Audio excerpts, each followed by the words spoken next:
हुआ है। और आज अगर आपने नोट किया होगा तो आरएसएस के जी भागवत जी का एक बयान आया है कि आने वाले चुनाव में हर बूथ पर हम एक आरएसएस के कार्यकर्ता को रखेंगे। तो उनके ऊपर वैसे तो कोई ये था नहीं कि वो सांस्कृतिक संगठन है, वो जो झूठ का पर्दाफाश तो बार बार हो चुका है, तो उसका एक और सबूत हमें अभी मिल गया है।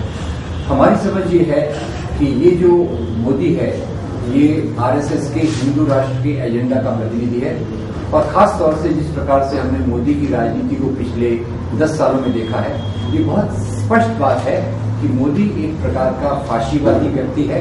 वो फाशीवादी राजनीति का भारत में प्रतिनिधित्व करता है और उसका जो पूरा इरादा है एक प्रोपेगेंडा बड़ा बना के विकास के प्रोपेगेंडा के नाम पर वो अपना जो इमेज क्रिएट कर रहा है मीडिया के माध्यम से, सोशल मीडिया के माध्यम से, पब्लिक मीटिंग्स के माध्यम से, वो हमारे चुनाव को एक गलत दिशा में ले जाने का खतरा है। तो हम मित्रों को, हम जो साथी मिले, हमारी ये समझ है कि किसी भी हालत पे देश की जनतंत्र को बचाया जाए, किसी भी हालत पे फाशीवादी ताकतों को सत्ता में न आने दिया जाए। और उसके लिए हम चाहते हैं कि हमारी भले सीमित शक्ति है, पहले तो हम पॉलिटिकल पार्टी से भी अपील करना चाहते हैं कि वो आपस में उनके जो भी मतभेद हो, उन मतभेदों से परे जाकर धर्मनिरपेक्षता और लोकतंत्र के लिए वो इस प्रकार से काम करें कि किसी भी हालत में मोदी सरीखे व्यक्ति को पावर में आने की संभावना खत्म हो। नंबर 1। नंबर 2, हम हमारी अपनी सीमित शक्ति में हम कुछ ऐसा करना चाहते हैं। हम एक बहुत बड़ा संगठन नहीं है, पर इतनी बात है कि देश के बहुत सारे महत्वपूर्ण कार्यकर्ता हमारे साथ जुड़े हैं। हम ये करना चाहते हैं कि देश में कई कॉन्स्टिट्यूएंसी में जहां कांटे की टक्कर है और संभावना ये है कि वहां सेक्युलर कैंडिडेट जीत जाए और कम्युनल कैंडिडेट्स को हम हरा सके, तो वहां पूरी ताकत लगाकर जो गुजरात के डेवलपमेंट का कच्चा चिट्ठा है, हमारे दोस्त, नौजवान दोस्त आपके सामने रखेंगे। एक तो उस कच्चे चिट्ठे को पर्दाफाश करना, और मोदी का वो चरित्र जो 2002 में हुआ, जिसको जानबूझकर भुलाया जाने की कोशिश की जा रही है, उसको बराबर बताना कि वो निश्चित रूप से एक धर्मनिरपेक्षता के लिए कभी नहीं आ सकता, भारतीय संविधान के मूल्यों के लिए कभी नहीं आ सकता। इन बातों के साथ हमारे देश के जो मूल्य हैं, जिससे आजादी के आंदोलन के मूल्यों को बचाया जाए, भारतीय संविधान के मूल्यों को बचाया जाए। और ये हमारा काम केवल, हम ये जो करना चाहते हैं, केवल अल्पसंख्यकों के हिसाब से नहीं करना चाहते। मैं इस बात को स्पष्ट कर दूं कि सांप्रदायिक राजनीति जो है, मजहब के नाम की जो राजनीति है, वो एक ओर से ऊपर से दिखता है कि वो केवल अल्पसंख्यकों के खिलाफ काम कर रही है, पर वास्तव में अगर आप जाकर देखें तो ये धर्म के नाम की राजनीति, वो किसी भी धर्म के नाम पर आए, वो समाज के कमजोर तबके, भारत के संदर्भ में कहूं तो दलित, महिला, मजदूर, आदिवासी, इनके हुकूकों को समाप्त करना चाहती है, वो लोकतंत्र को समाप्त करना चाहती है। तो हम, हमारे में जितनी ताकत है साथियों में, हम मिलकर ये कोशिश करना चाहेंगे कि फाशीवादी ताकतें सरकार में न आए, उनकी सरकार न बने, और धर्मनिरपेक्ष लोग, धर्मनिरपेक्ष ताकतें, ये पार्टियां फिर से सत्ता में आए, ताकि उसमें हम अपने आंदोलन को, अपना जो हमारा मिशन है कि जो देश के फाउंडिंग फादर्स ने जो सपना देखा था, उस तरफ इसको ले जाने की दिशा में हम लोग कार्यरत रह सके। ये हम लोगों ने फैसला किया है, और वो हम एक प्रेस नोट के माध्यम से, इस प्रेस कॉन्फ्रेंस के माध्यम से, और आपके माध्यम से पूरे देश में जहां तक ये आवाज पहुंच सके, वहां तक हमें पहुंचाना चाहिए। Thank you.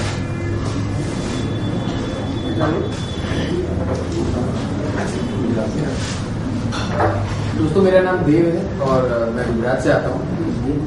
पिछले 10 सालों में हम ज्यादातर गुजरात के बारे में जब सुनते हैं या सेक्युलर लोग जब ये बात करते हैं, तो हमें गुजरात में सबसे पहले 2002 समझ में आता है। पर हम लोग गुजरात से है, मैं और तन्वी, और हमने 2012 का इलेक्शन भी देखा है, 2009 का भी देखा है और 7 का भी देखा है। तो पूरे गुजरात में जो हालात है वो शायद यहाँ के या बाहर के लोगों को पता नहीं है। वहाँ पे माइनॉरिटी के भी वो हालात है, पर ये सारा जो बना और आज मोदी प्रधानमंत्री का कैंडिडेट बन गया, तो उसका एक पार्ट रहा है सोशल मीडिया। सोशल मीडिया के जरिए उसने जो तूत फैलाया है कि गुजरात में डेवलपमेंट हो गया, गुजरात में इतनी सारी चीजें डेवलप होगी। गुजरात में कोई दुखी नहीं है, माइनॉरिटी भी बहुत अच्छी है, ओबीसी की हालात भी बहुत अच्छे है, एससी के हालात भी बहुत अच्छे है, और किसान भी बहुत खुश है, खुशहाल है। पर ऐसा कुछ नहीं है, किसान के हालात भी उतने बुरे हैं, एससी के हालात भी उतने बुरे हैं, एसटी के हालात भी उतने बुरे हैं, आदिवासी के हालात भी उतने बुरे हैं, और माइनॉरिटी का तो कुछ ही उतने बुरे हालात है। पर सोशल मीडिया का जिस तरीके से आज उसने इस्तेमाल किया है, तो हम ये नेशनल कन्वेंशन में हम दोनों इंडिविजुअल यूथ है और हम दोनों आए थे, तो हमें लगा कि हमें सोशल मीडिया पे कुछ करना चाहिए। तो हम लोगों ने ये तय किया है कि पूरे देश में जहाँ भी लोग कैंपेन कर रहे हैं या सेकुलरिज्म के लिए लड़ रहे हैं, और जो भी लोग चाहते हैं कि मोदी जैसे फांसीवादी ताकतें सत्ता पे ना आए, हम उन सबके लिए सोशल मीडिया कैंपेन करने जा रहे हैं, और वो हम गुजरात से करेंगे, और गुजरात की जो सच्चाई है वो पूरे देश के सामने आए, उसके लिए भी हम काम करेंगे। मेरा नाम तन्वी है, और जैसे कि देव ने बताया कि फांसीवादी ताकतें, और राम सर ने भी बताया कि जैसे फांसीवादी ताकतें इतनी बढ़ रही हैं, और हमारी लोकशाही को भी बचाने के लिए हमें कुछ करना चाहिए। इसके लिए गुजरात में जो हालात है, और मोदी जिस तरीके से टेक्नोलॉजी का उपयोग करके अभी सबसे ज्यादा फेमस हो रहा है, तो हमें लगता है कि हमें उसी तरीके से अपनी जो लोकशाही है उसको बचाने के लिए, और लोकशाही ताकतों को बचाने की, फांसीवादी ताकतों पे बचाने के लिए अपने देश को हमें सोशल मीडिया का ही यूज करना पड़ेगा। तो इसके लिए हमने जवाब करके सोशल मीडिया पे एक पेज भी बनाया है, और अलग अलग जैसे कि गूगल प्लस है, व्हाट्सएप के जरिए, मतलब अलग अलग टूल्स के जरिए हम सोशल मीडिया में कैसे हम फांसीवादी ताकतों को रोक पाए, कोई अपना विचार उस पर कैसे रख पाए, वो एक प्लेटफॉर्म हमने खड़ा किया है। तो बस मैं यही कहना चाहूंगी कि मैं और देव गुजरात की तरफ से उसमें पूरी कोशिश लगाएंगे, और उसमें पूरे देश को जोड़ेंगे कि किस तरीके से लोग अपने विचार उस पर रख पाए, और खुले दिल से बिना डरे अपनी बात कह पाए। Thank you. दोस्तों, मेरा नाम संगारी है, और मैं थोड़ी सी कल्चर या संस्कृति की बात करूँ कि फांसीवाद या किसी भी किस्म के फोर्स यूनिफॉर्मिटी से सबसे बड़ा खतरा लोकशाही को होता है, डेमोक्रेसी को होता है, साथ ही साथ डाइवर्सिटी और कल्चर को भी होता है। तो हम जानते हैं कि जो मोदी का सपना है वो शायद आरएसएस के सपने यानी गोलवालकर के सपने से बहुत मिलता जुलता है, जिसमें उसने बात करी थी कि एक जबान, एक धर्म, एक जाति, एक लोग, एक सॉर्ट ऑफ पार्लियामेंट, एक रूलर। तो वो जो एक किस्म की डेमागोगरी, एक बहुत ही ऑटोक्रेटिक डिक्टेटोरियल तरीका है काम करने का, जिसमें वो सिर्फ वही करेंगे जो उनके और उनके दोस्तों को सूट करेगा। उसमें सबसे बड़ा नुकसान हमारे देश की जो बहुत ही रिच, बहुत ही अमूल्य जो धरोहर है कल्चरल, इस पे पड़ेगा। तो और आई थिंक इंडिया हजारों सालों से अपने कल्चरल डाइवर्सिटी और अपने कल्चर के लिए जाना गया है। तो अगर ये सारी चीजें लुप्त हो जाए, खत्म हो जाए, तो इससे बहुत बड़ा आने वाली जनरेशन का नुकसान पड़ेगा। साथ ही साथ जो हमारी जो ये गंगी जमुनी तहजीब है, जिसे हम सिंक्रेटिक या सेक्युलर कल्चर कहते हैं, इसमें जो एक तो जो सूफी और भक्ति स्पेस है, दूसरी जो फिलोसॉफिकल इंटेलेक्चुअल स्पेस है, तीसरी जो आर्टिस्ट्स और स्कॉलर्स की स्पेस है, ये सारी स्पेसेस धीरे धीरे सिमटती जा रही हैं। और ये लोग जो समाज का आईना रहे हैं, इन्हें अपनी बात कहने के लिए अब कोई प्लेटफॉर्म नहीं मिलता नजर आ रहा, और उन्हें किसी न किसी लेबल में करार दिया जाता है कि देखिए आप तो एंटी नेशनल हैं, या आप तो प्रो कुछ हैं, या एंटी कुछ हैं, या फला फला। तो अपनी बात रखना शायद आने वाले दिनों में अगर फांसीवादी ताकतें सत्ता में आ जाती हैं, लोगों के लिए बहुत मुश्किल हो जाएगा, जैसे पहले भी हो चुका है। ऐसा नहीं है पहली बार नहीं हुआ ऐसा। तो हमारी एफर्ट है कि जवाब और जो जुड़े हुए संगठन हैं, हमने एक पहल की है आर्टिस्ट अगेंस्ट फैशिज्म, AAF, यानी कलाकार जो फांसीवाद के खिलाफ है। और हमारी ये कोशिश है कि हम उस मंच के जरिए देश भर में लोगों को, युवा को, लोगों को जोड़ें अपने आप से, और जो भी आर्टिस्ट्स हैं, इंटेलेक्चुअल्स हैं, पोएट्स हैं, एक्टर्स हैं, म्यूजिशियंस हैं, डांसर्स हैं, कोई भी अपनी जो भी एक्सप्रेशन जो है जिससे हमारे देश की डाइवर्सिटी का मुजाहरा होता है, उनको एक मंच दिया जाए और एक स्ट्रांग मैसेज दिया जाए उन लोगों को कि हम लोग चुप बैठ के तमाशा नहीं देखने वाले और हमें गवर्नमेंट ऑफ इंडिया से डिक्टेटेड कल्चर या एक स्रोत से आता हुआ हमें डायरेक्शन नहीं चाहिए कि हम कौन सा धर्म या कौन सा कल्चर या कौन सी जबान में बोलें या क्या फॉलो करें या क्या पहने, क्या खरीदें, क्या गाएं। और ये आसार अब हमारे समाज में बहुत बढ़ते नजर आ रहे हैं, जहां पे किताबों को बैन कर दिया जाता है, फिल्मों को बैन कर दिया जाता है, आर्टिस्ट्स को आने नहीं दिया जाता। तो इस किस्म की एक बहुत ही घटिया टाइप की सेंसरशिप जो लोगों में डर और नफरत पैदा करती है, समाज में आर्ट यानी कला ही एक चीज है जो उससे सक्सेसफुली कॉम्बैट कर सकती है। और चाहे वो पॉपुलर कल्चर हो, लोक कल्चर हो, क्लासिकल कल्चर हो, सूफी म्यूजिक हो, कुछ भी हो, या कंटेम्प्रेरी म्यूजिक हो, आर्ट हो, उसके जरिए हम एक मैसेज देना चाहते हैं लोगों को। तो हमारी कोशिश रहेगी कि पूरे मुल्क में हम घूम के एक बहुत स्ट्रांग मैसेज दें कि नहीं, हम ये हैं, हम वो नहीं हैं जो हमें बताया जा रहा है, हम दरअसल में ही हैं। और अगर हम इसमें कुछ भी वैल्यू रखते हैं, हम इसको बचाना चाहते हैं, तो हमें ऐसी ताकतों को यकीनन वोट नहीं देना चाहिए और पावर में नहीं लाना चाहिए जो इस चीज को तहस नहस और बर्बाद कर देंगी। और मैं तो कहूंगा कि हमारे आसपास ये हो रहा है।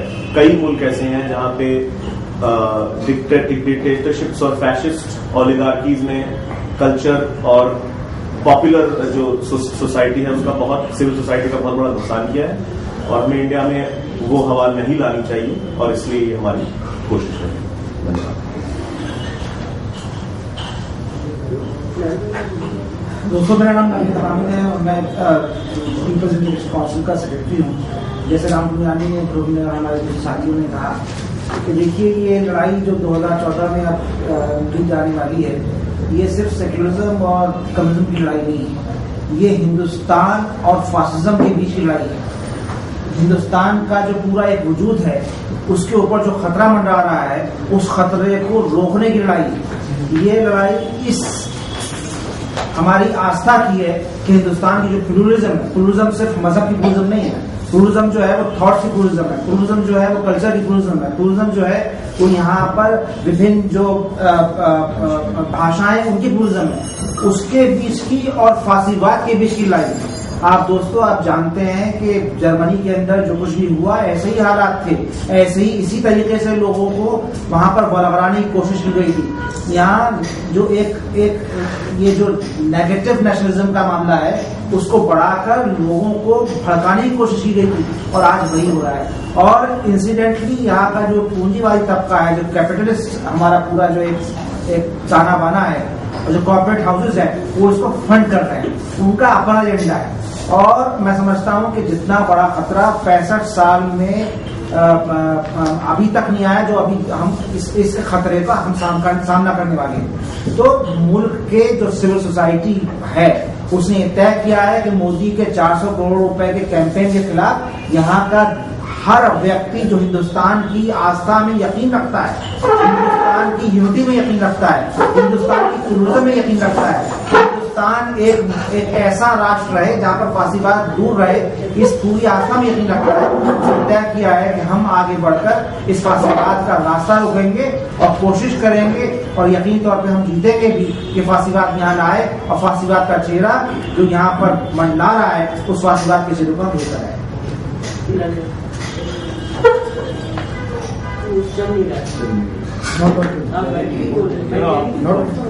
जी, कोई बात नहीं। दोस्तों, मेरा नाम हिलाल है, मैं CEA ऑर्गेनाइजेशन है, strike for human rights and empowerment, काम करता हूँ। साथियों ने सारी बातें खुल के रख दी है। मेरे लिए मैं सिर्फ इसमें एक पॉइंट ऐड करना चाहता हूँ कि आखिर पूंजीवादी ताकतें मोदी जी के साथ क्यों हैं। ये जो पूरी वर्ल्ड की इकोनॉमी है, ये चेंज होने जा रही है और 2020 तक इंडिया शायद चाइना के बाद पूरे भारत का सबसे बड़ी इकोनॉमिक पावर होगी, जो ये डेटा और प्रोजेक्शंस बता रहे हैं। इस इकोनॉमिक ग्रोथ को कौन इस्तेमाल करेगा? तो पूंजीवादी ताकतें एक नए चेहरे के साथ, जिसको कभी वो नेशनलिज्म का चेहरा लगाते हैं, कभी वो किसी भी चीज का चेहरा लगा के वो एक गठजोड़ करना चाहते हैं कि ये इकोनॉमिक ग्रोथ जो है वो पूंजीवादियों की हो। ग्रोथ तो भारत की होनी है, सवाल ये है कि ये ग्रोथ पूरी की पूरी पूंजीवादियों की होगी और चंद फैमिलीज ही इस ग्रोथ को खा जाएंगी, या ये एक इंक्लूसिव ग्रोथ होगी जिसमें सारे भारत के हर कोने के, हर क्लास के, हर सेक्शन लोगों की ग्रोथ होगी। मेरे अपने ख्याल से ये शायद बहुत बड़ा हिडन एजेंडा है इस रिसोर्सेज को, इस ग्रोथ को टैप करने का।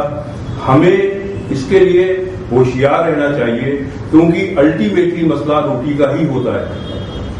और अगर ये पूंजीवादी ताकतें पूरे तौर से हावी हो गई इस मुल्क में, तो इस ग्रोथ का फायदा आम आदमी को नहीं मिलेगा जो 2020 तक होने जा रहा है। और ये 2014 में ये बात डिसाइड होगी कि ये मुल्क पूंजीवादियों के हाथ में जा रहा है या ये मुल्क आम इंक्लूसिव रिप्रेजेंटेशन के साथ सबकी बातें करेगा। Thank you.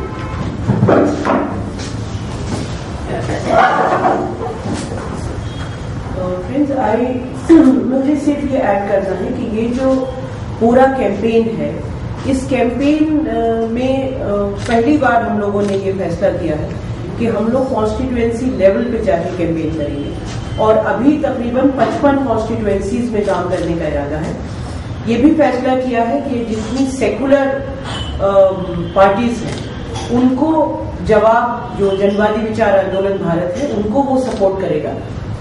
शायद ये पहली बार हिंदुस्तान में हो रहा है जब सिविल सोसाइटी ने ये कहा है कि हम डायरेक्टली सेकुलर पार्टीज को जाके सपोर्ट करेंगे, कैंपेन करेंगे। और उसमें कोई एक सेकुलर पार्टी नहीं है, डिपेंड करेगा किस कॉन्स्टिट्यूएंसी में कौन सी पॉलिटिकल पार्टी है जो सांप्रदायिक शक्तियों का सामना कर सकती है, उनको हरा सकती है। दूसरी बात ये कि इस कैंपेन के तहत हम सारी राजनीतिक पार्टियों से मिल रहे हैं और हमें जो लग रहा है और सारे देश को जो ये लग रहा है कि कहीं ना कहीं जो गैर सांप्रदायिक सेकुलर पार्टीज हैं वो हताश होकर बैठी हैं, तो हम उन पे प्रेशर भी डाल रहे हैं, हम उनको इंकरेज भी कर रहे हैं। और हमारा ये मानना है कि राजनीतिक पार्टियों के बाहर एक बहुत बड़ा नागरिक समाज है जो फैशिज्म के खिलाफ लड़ाई लड़ रहा है। जब भी देश पे बुरे वक्त आए हैं वो खड़ा हुआ है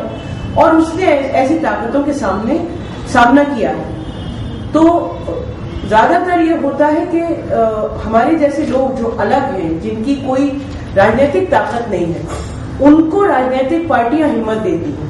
लेकिन इस बार देश में उल्टा हो रहा है, हम निकले हैं राजनीतिक पार्टियों को हिम्मत देने और हम उनको जा के बता रहे हैं। हम पिछले 2 दिन में बहुत सारी पॉलिटिकल पार्टी से मिले हैं और हम उनपे ये प्रेशर डाल रहे हैं कि वो इस लड़ाई को लड़े, एकजुट होकर लड़े। और हम ये भी प्रेशर डाल रहे हैं कि जितने गठबंधन जहां हो सकते हैं उन गठबंधनों को करें।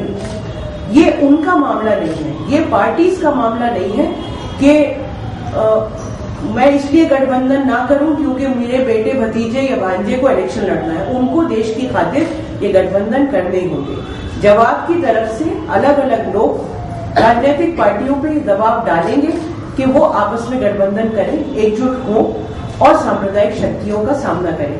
अगर उनको फैशिज्म का खतरा नजर नहीं आ रहा तो इस नागरिक समाज को फैशिज्म का खतरा नजर आ रहा है। और हमने हिस्ट्री भी पढ़ी है, हमने झेला भी है, हमने देखा भी है। गुजरात में 2 लोग यहाँ हैं, मैंने भी बहुत काम किया है। जिस तरह से डेमोक्रेटिक स्ट्रक्चर्स को खत्म किया गया है, आज वो सिर्फ गुजरात तक सीमित है। ये बहुत भयानक स्वरूप होगा अगर वो पूरे हिंदुस्तान में वो शक्तियां कब्जा करें। तो हम यहाँ सिर्फ बातचीत करने के लिए नहीं आए या हम सिर्फ गैर सांप्रदायिक शक्तियों की मदद करने के लिए नहीं आए, बल्कि हम उनसे डिमांड भी करने आए हैं और हम उन पे प्रेशर भी डालेंगे। और भले ही हम गिनती में कम हो, लेकिन हमारी आवाज इतनी बुलंद है कि वो बहरों को भी सुनाई दे जाती है। हमें पूरी उम्मीद है कि जो मुहिम हमने शुरू की है उससे हम कुछ एकजुटता ला पाएंगे। अगर आपस के मतभेद हैं उनको हम सॉल्व करवा पाएंगे और जमीन पे काम करने के साथ साथ हम इस बार वो भूमिका भी निभाएंगे। अगर कुछ सवाल